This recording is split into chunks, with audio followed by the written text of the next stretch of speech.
Salut! Hello YouTube! Nous voici dans une nouvelle vidéo qui va être filmée en plusieurs étapes puisqu'il s'agit d'un gros chantier pour la yourte.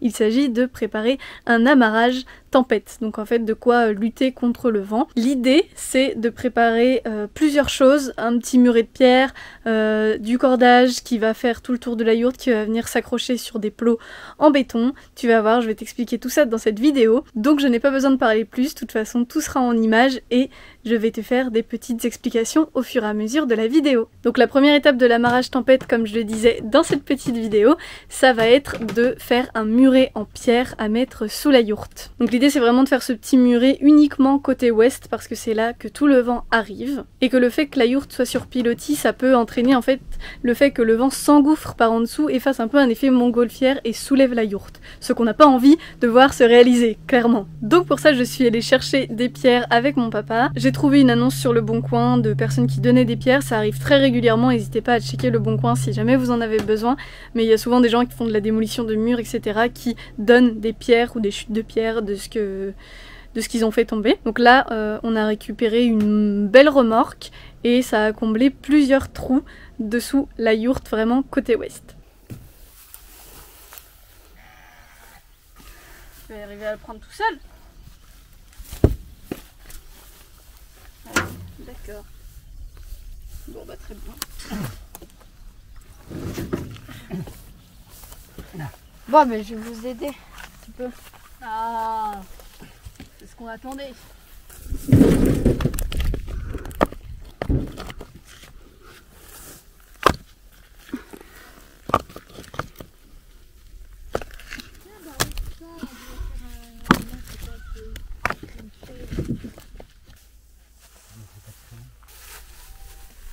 Un plan là parce qu'il y avait mon ombre. Ensuite avec mon ami Théo on a préparé des coffrages pour faire couler du béton et accrocher en fait les cordes dans une sorte de petit crochet en métal qui sera intégré directement aux dalles béton. Et l'idée c'est que ces cordes elles relient en fait des mousquetons eux-mêmes accrochés en rond autour d'un câble en métal qui va avoir un diamètre un peu plus grand que le dôme. Donc au moment où je te filme ce petit rush, on a réalisé deux coffrages. Un qui fait 20 par 20 par 40 en hauteur et un qui fait 30 par 30 par 40 en hauteur.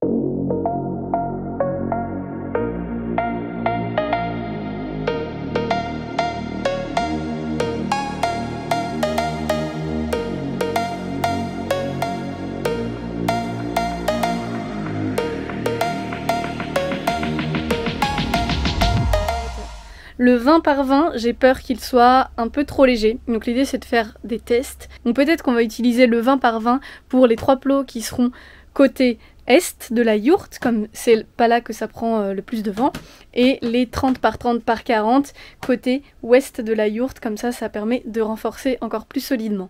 Et l'idée si on utilise du 20 par 20 côté est, c'est que ça évite quand même d'utiliser trop de béton, qui est une matière que j'avais pas envie d'utiliser, mais honnêtement je pense que c'est la meilleure solution pour faire cet amarrage tempête. Bon, à défaut de pouvoir faire couler le béton maintenant, je vais commencer à préparer ce câble qui sera en fait le câble qui va faire le tour du dôme pour y fixer les 6 mousquetons et le fermer en fait pour qu'une fois que ce soit fait, on puisse le passer là-haut et faire le tour du dôme.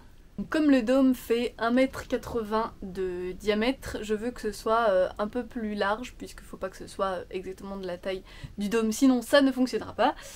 Je me suis dit que j'allais prendre une base de un peu plus que 2 mètres et donc petit calcul de 6e que je ne savais plus faire, diamètre fois pi pour calculer la longueur du cercle, donc la longueur de câble qu'il me faut.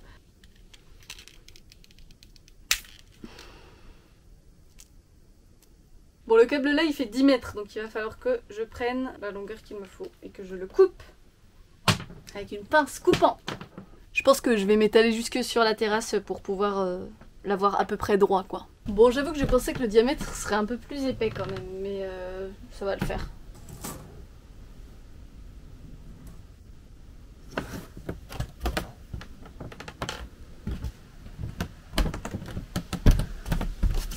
Bon, on n'est pas trop mal là. Et je vais repartir de là pour faire encore 3,25 m jusqu'à l'extérieur.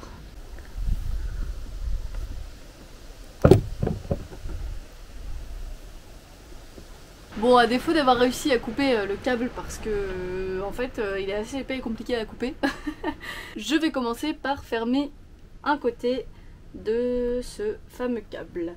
Pour ça, je vais passer cette petite chose dont j'ai oublié le nom, mais si tu veux je te mets tout le matériel en description. Ça va être fermé comme ça, et de l'autre côté il y a une boucle pareille qui passera dans l'autre sens. Donc pour ça on a besoin de ce type de fermoir. Il en faudra 2 de chaque côté de la boucle.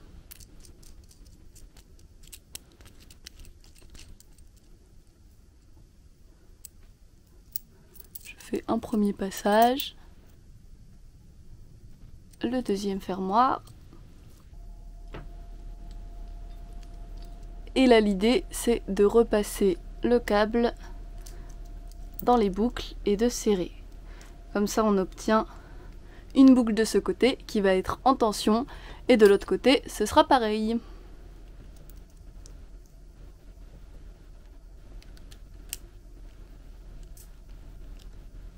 Les petits fermoirs sont en inox pour éviter que ça rouille et le filin est aussi en inox recouvert d'un petit plastique. Voilà.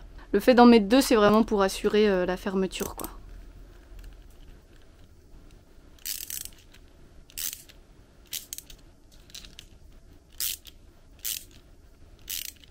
Et voilà, a priori, ça ne bougera pas. Et je viens également mettre à l'intérieur les 6 mousquetons qui tiendront les cordes qui seront reliées au bloc en béton. Ceux-là, ils sont aussi en inox.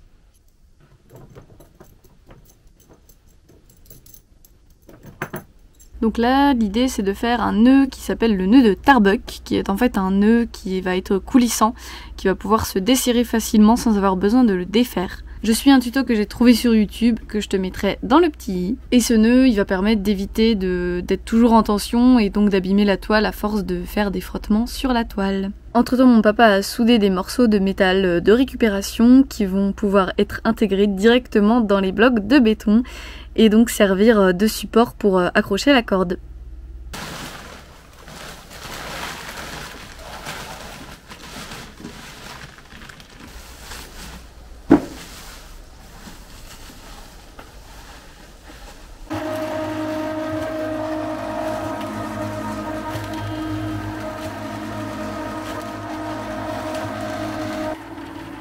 Pour les blocs de béton, j'ai utilisé des sacs de béton prêts à l'emploi que mon papa avait en stock. Donc il suffit de les mélanger avec un peu d'eau dans la bétonnière, de tout faire couler dans les supports et d'attendre patiemment que ça sèche.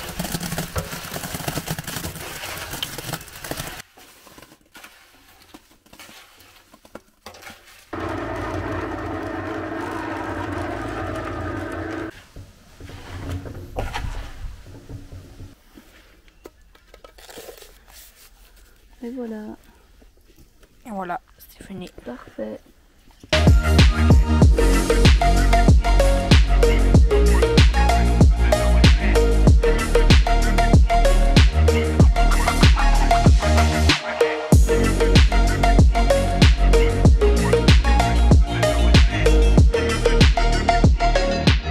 Bon là on est le 10 août et je suis en train de creuser, de préparer l'emplacement des trous pour mettre les plots en béton. Voilà, il est quasiment 22 h je crois, mais c'est le moment où il y a le coucher du soleil, c'est le moment où il fait bon, parce qu'il a fait très chaud aujourd'hui. Et donc voilà, je gratte un peu les emplacements pour savoir où on va les mettre, mais après il faudra que je creuse un peu plus.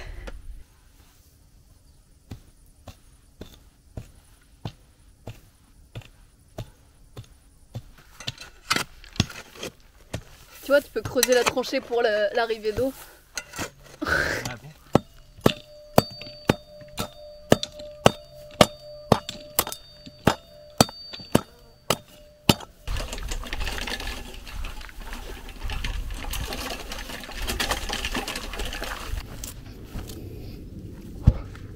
Wouh! Yeah!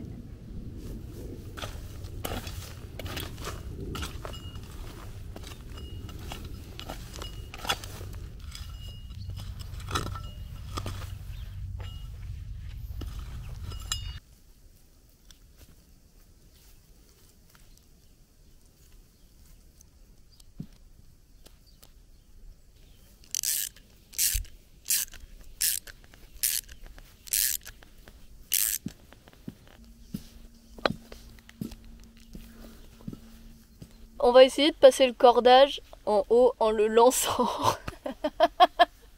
C'est super nul. Ça va pas marcher. J'y crois pas du tout. Tu me fais perdre tout mon élan. Ça va pas du tout. Non. Elle est en train de se rouler par terre. Je veux bien essayer de l'attraper de l'autre côté, mais bon, faut déjà qu'elle passe de l'autre côté. Ah, il y a un début. Ah, il y a un début, arrête. Ah. Ok, prochain tir, c'est bon. Ah non. Ah, il y était, mais...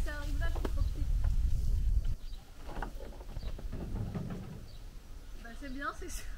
Bon, allez sur le dôme. Ça fera un plus bel éclairage.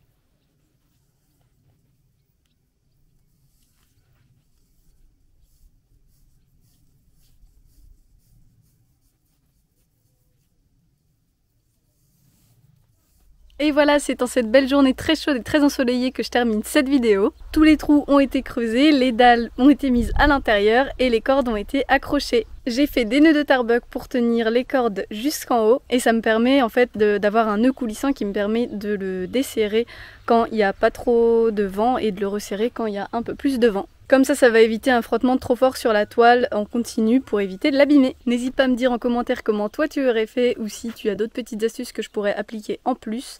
Sur ce, moi je te fais des gros bisous, partage plein d'amour et de bienveillance autour de toi et je t'aime très très très fort.